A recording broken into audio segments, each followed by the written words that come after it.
eInvoicing community. So I already had my nice introduction, so I'll start right into the presentation to tell you something about the money that's available to you now.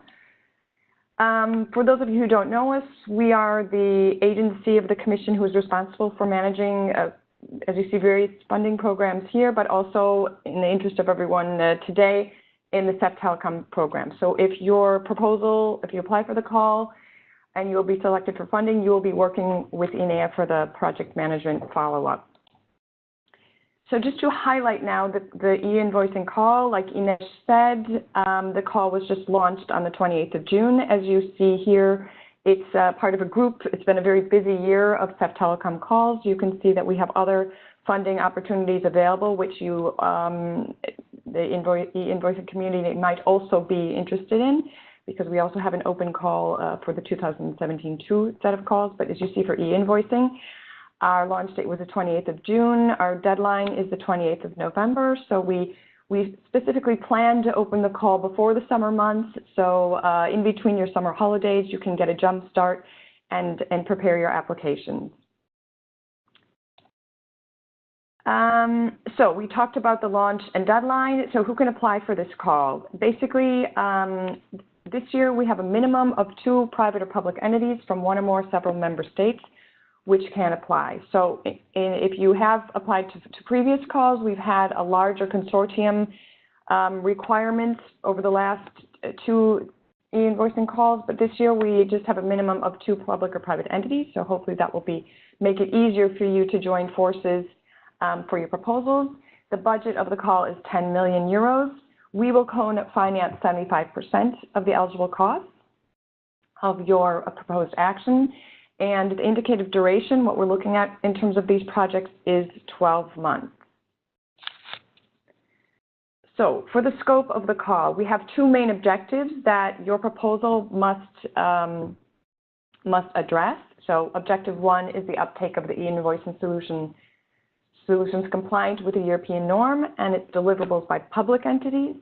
The second objective is the uptake of the solutions compliant with the norm by solution providers and public authorities. So your proposal must meet objective 1 or 2. We also are promoting e-delivery under this call, which is the deployment of the e-delivery building block or the use of e-delivery through a service provider.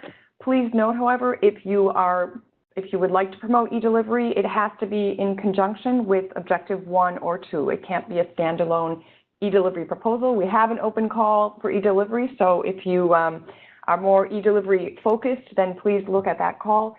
But for the e-invoicing call, the e-delivery component must be joined with either 1 or 2 of these objectives.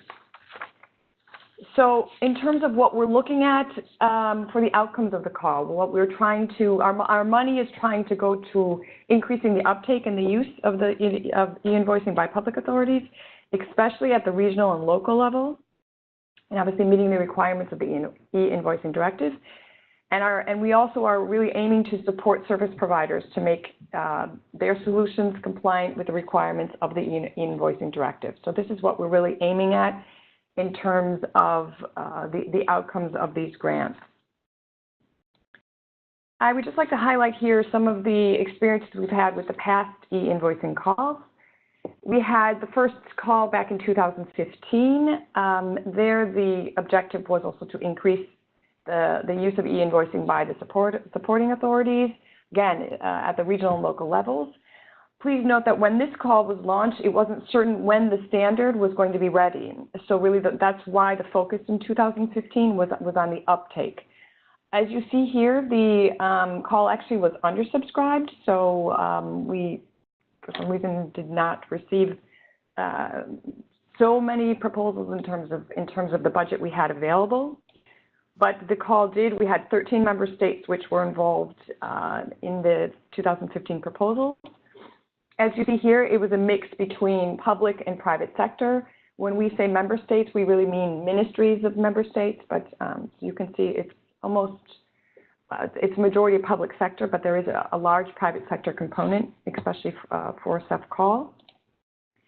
As I mentioned earlier, for this call, we had the consortium requirement was 5 organizations.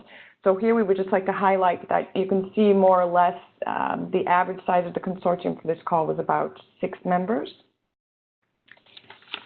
In terms of the state of play or where we're at, we have 1 action which is already completed and 7 actions which are currently ongoing, and they are all aiming to implement the standard, supporting solution providers, the national e-invoicing platforms, and the tool for e-invoicing format mapping. But you'll be finding a bit more about some of these ongoing projects later after my presentation today from the beneficiaries themselves. So just to give you an idea on where we're at, let's say 2 years on. So in 2016, this was in the autumn of 2016 that we launched the second e-invoicing call. Here, this call really focused on the compliance with the solution. This is what we were looking at in terms of the objectives. Last year, you can see now that we've had much more response. We were over budget. So in the end, we were able to finance, let's say, 15 proposals. 22 member states were involved, so we had a much greater reach in last year's call. And again, as you can see, it's more or less the same type of beneficiaries, split between ministries, different public sector bodies, and then the private sector. So we had a big jump, though, in terms of the number of beneficiaries that were involved in the projects. Just to highlight again, we also had this 5 organization minimum in terms of the consortia, and as you can see here that there was kind of a split between the size of the consortia this time. So actually for this call, because now we're only down to 2 organizations, we'll be interested to see what kind of consortia that you will actually come up with. In terms of the state of play from the last year's call, so right now, the information on this slide is still indicative because we are still preparing the grant agreement. It's an ongoing process, and my colleagues will be working on that until mid-September. Right now, most of the actions will have gotten underway or start to launch over the summer and are expected to run until 2018. All are looking at the compliance with the standard, and most of the proposals for 2016 will have this e-delivery component as well. And again, the actions are supporting the solution providers and national e-invoicing solutions at this local level that we're trying to promote and to make them compliant with the standard. There's a strong focus on some of the actions on onboarding suppliers and engaging with small and medium-sized enterprises. So that's a little bit about kind of what we've done in the past and what we were looking at in the past. And then as you saw, what we're looking at now for this current call. So briefly, in the last few minutes I will quickly go through how to get this money, how to get the 10 million euros which are available to you. Like I said, I will go very quickly through the call process here, but you have the slides, and there's quite a bit of information available on our website. But I would just like to highlight that the principles of the evaluation in the selection process, that all of the proposals that you submit are based, we will evaluate them on the eligibility, selection, and award criteria in the work program and the call for proposals. So you will, by reading the call text, which is available on our website, and also looking in the work program, you will see exactly on what we're basing your proposals. So it's equal treatment. All the proposals are evaluated against the same criteria. I would also like to highlight, and I do apologize for the mistake here on this slide. I forgot to update this. But we have all the information available on our website. If you have not gone to the web page, I suggest that you do so very quickly, because you'll find the call text, you will find all the supporting documents, you will find the application forms, and all the information available to you. Just my mistake here, I'd like to point out that we will be having a virtual info day. The date will be the 12th of September, so please mark this in your agendas, the 12th of September. And at the info day, I will go into more detail about the call process. We will also have more information from our e-invoicing DSI owner on the technicalities of the call, and also kind of a policy overview to give you more information. So please mark your agendas now for the 12th of September to attend the virtual info day. I will really just skip over, I think, most of these slides now because I think we want to keep to the time frame. But one thing to highlight is that all your proposals are evaluated by technical experts, so e-invoicing experts in the field. So rest assured that we have people who know what they're talking about, who understand the area, and who are assessing your proposals based on the award criteria, which is mentioned in the call text. That slide I would like to highlight because this is very important when you are preparing your proposal that you address all of these different award criteria in the proposal. This is all done on the application form, so it is clearly indicated the information that you need to provide, because that will let the experts evaluate your proposals based on these three main award criteria, and you have to receive a threshold of points in order for your proposal to be considered for funding. So this is very, very important when you're preparing your proposal to keep all of these points in mind, and that you make sure that you present the information accordingly when you're preparing your application. Again, this is all about the different process of the evaluation. I'm happy to provide more information offline, but you'll find everything on the website. But just to highlight this last bit of advice, so in terms of how to apply, it's very important that you read all the documentation, like I said, that we have available on the website. We have guidance for you. For those of you who are brand new to the process, we are here to help you, to walk you through it.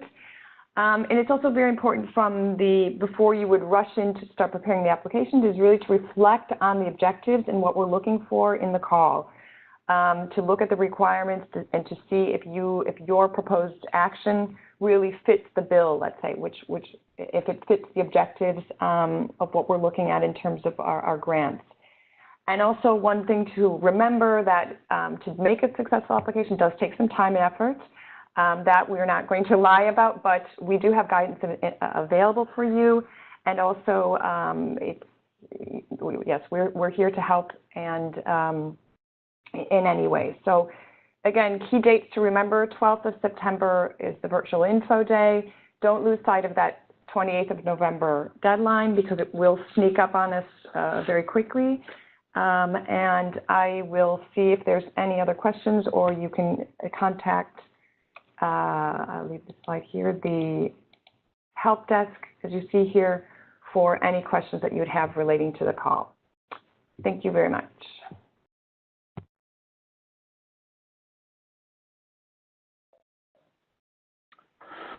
Yes, thank you very much, Kara. Unfortunately, one of our colleagues had to rush for something quick. So if no other questions right now, I know there's a few questions in the chat, and I will try to answer them later on, or Kara will, on how many proposals was received versus how many was awarded. Next speaker on the agenda is Jose Rocha, who is in charge of 2 e-invoicing projects, and I will give the floor very